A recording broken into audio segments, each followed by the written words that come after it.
Welcome back to Hardware Unboxed. Today we're taking a look at CPU and GPU performance in Call of Duty Warzone 2. And as expected, this one was a bit of a nightmare to test because that's just how these multiplayer games are. So that being the case, I've only had time and the energy to test 7 CPUs and 10 GPUs across 3 resolutions using 2 quality presets. The results though are super interesting, but before we dive into them, today's sponsor spot is brought to you by MSI and their new Meg AI Power Supply series, which allow you to unleash next generation performance with ATX 3.0 certification and native PCIe Gen 5 compatibility. This means with a native 12 VHP-WR connector, there's no need for those messy 8-pin adapters when using an NVIDIA GeForce RTX 40 series graphics card, allowing you to create a much neater and easier to put together build. Available in either 1000 or 1300 watt capacities, both are 80 plus platinum certified and feature 100% all Japanese capacitors. They're also fully modular and come with premium sleeved cables. So for more information on MSI's Meg AI power supplies, please check the link in the video description. Okay, so while I normally like to test a huge amount of hardware configurations, let's say 40 GPUs like what I did for Modern Warfare 2, given what is involved here, unfortunately, it's just not possible, but I think we do have a good sample of mostly current generation hardware. So how do we test a multiplayer game or multiplayer battle royale game like Warzone 2?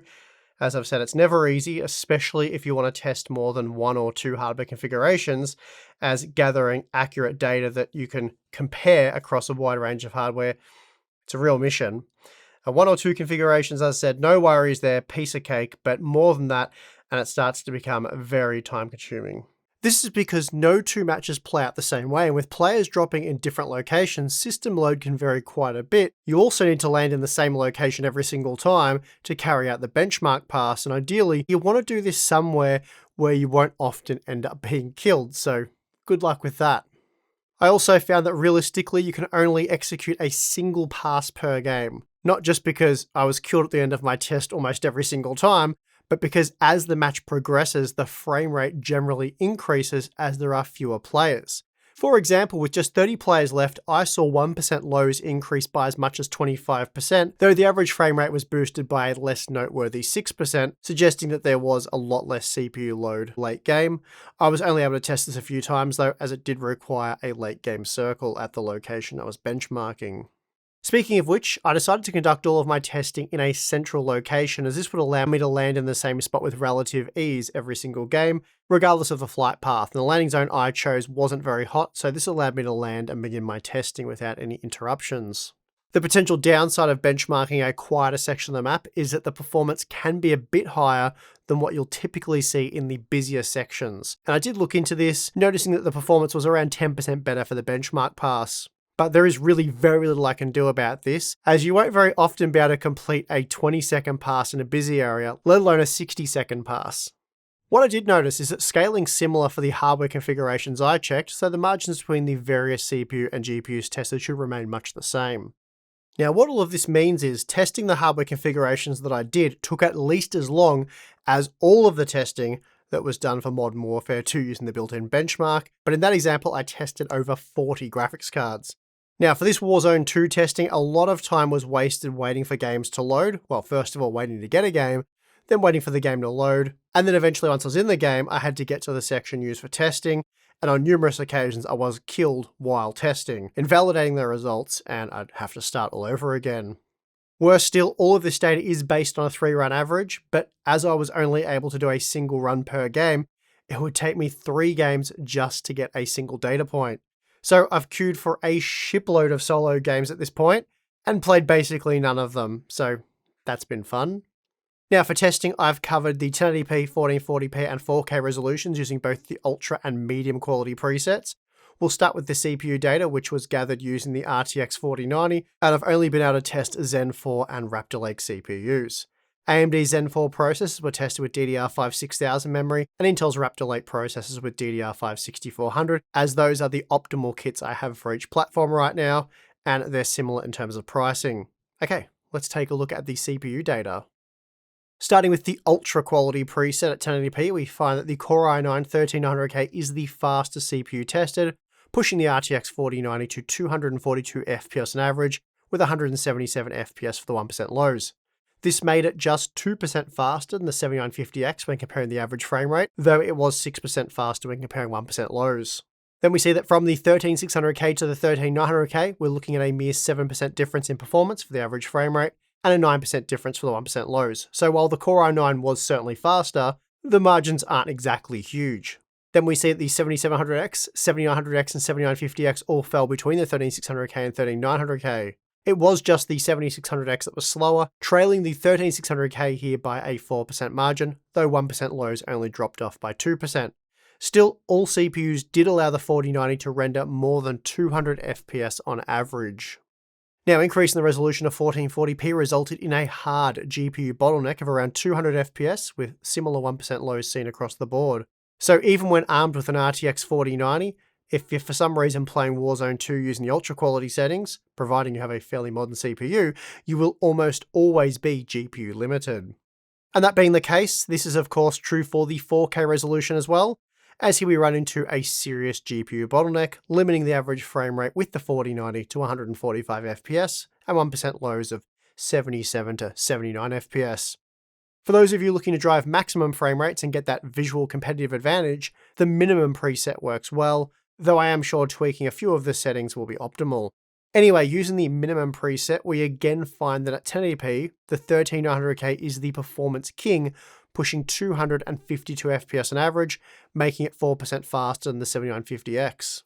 Meanwhile, the Ryzen 9 processors match the 13700K, while the 7700X only managed to match the 13600K, though it did so with 227 FPS, making both parts 10% slower than the 13900K.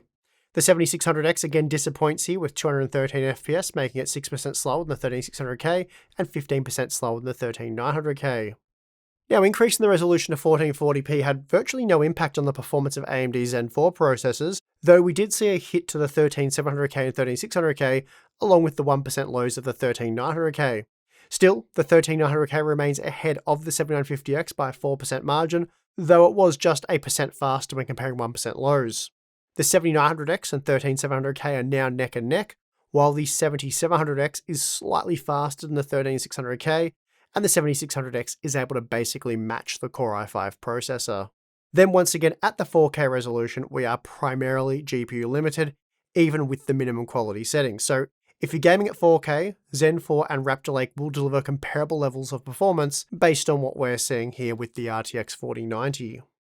Now, time for the GPU benchmarks, and we have a random assortment of GPUs because, again, I just couldn't test more given how demanding the test methods are for this title.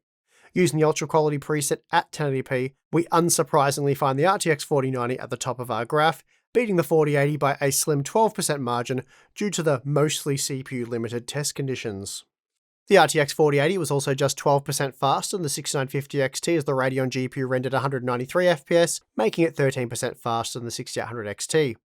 As we found in our previous Modern Warfare 2 testing, Radeon GPUs excel in this title, and we're seeing more of the same here as the 6800 XT easily beat the RTX 3080 by a 13% margin, while the 6700 XT matched the RTX 3070. Then we see that both the 6600 XT and 5700 XT smoked the RTX 3060 by a 20% margin. Jumping up to 1440p affords the RTX 4090 a little more breathing room, and now the Ada Lovelace flagship is 24% faster than the 4080 and 48% faster than the 6950 XT. The 6800 XT is now also just 7% faster than the RTX 3080, though the 6700 XT was able to pull out a good lead over the RTX 3070. Quite shockingly, the 5700 XT was seen delivering RTX 3070-like performance, and again easily beat the RTX 3060, this time by a 21% margin. Then, at the 4K resolution, the 4090 is seen to be 31% faster than the RTX 4080 and almost 60% faster than the 6950 XT. We also see that the RTX 3080 finally caught the 6800 XT, while the RTX 3070 did match the 6700 XT. That said, the 5700 XT was still roughly 20% faster than the RTX 3060. Now, with the minimum quality settings loaded, and please note the game was completely reset each time when going from the ultra to minimum or vice versa, as a full game restart is required to recompile shaders and load all the settings. Here we see that at 1080p, the 6950 XT is actually able to match the 4080 and 4090 due to the CPU bottleneck, and in fact it was a little bit faster. The 6800 XT also matched the average frame rate of the 40 series GPUs, though 1% lows were considerably lower. Still, this did mean that the 6800 XT beat the RTX 3080, while the 6700 XT beat the RTX 3070. Then we see that the 6600 XT was 30% faster than the RTX 3060, while the 5700 XT was 22% faster.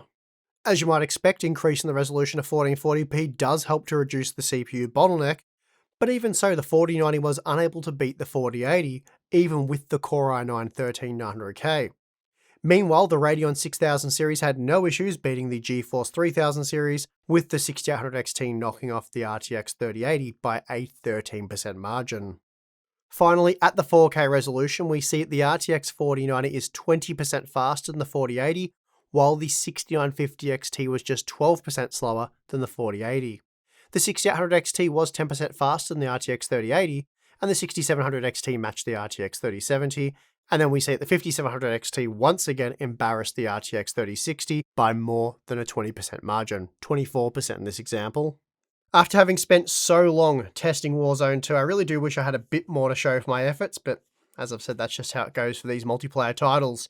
Now, for testing GPUs, so graphics card testing, I think the built-in benchmark, that works well enough, and I don't believe the margins have changed all that much from our original content, even with a few new driver updates. For CPU testing though, this really has to be done in-game, and that's what I'll be doing for our big head-to-head CPU benchmarks moving forward. But for day one CPU results, Warzone 2, it just isn't practical, as any kind of game update will likely break the results, which would force me to update all of our data every single time that happens. So when testing a few CPUs, this is really a non-issue, but for 20 or more, it's just not feasible. Anyway, for the absolute best performance in Warzone 2 right now, the recipe is rather obvious. The Core i9-13900K plus a GeForce RTX 4090 is the way to go. Bang for your buck though, the Core i5-13600K with something like a Radeon RX 6800 XT, that'd be a killer value combo, given the 6800 XT can be had for under $600 these days, and it was generally faster than the RTX 3080. As I found in my 40 plus GPU benchmark of Modern Warfare 2, the old Radeon RX 5700 XT is a weapon in this game, and nothing has changed with Warzone 2. At 1440p using the ultra quality settings, it was just 3% slower than the RTX 3070, and just 14% slower when using the minimum quality preset, chucking out over 120 FPS on average. And apart from the RTX 3060 being its typical disappointing self, given how much it costs, the Ryzen 5 7600X was also disappointing, though certainly not to the same degree, but still, trailing the 13600K by a 7% margin was a bit disappointing, and while I'm sure 7600X owners will be happy with the overall performance, when GPU limitations are removed, the 13600K is the superior performer here.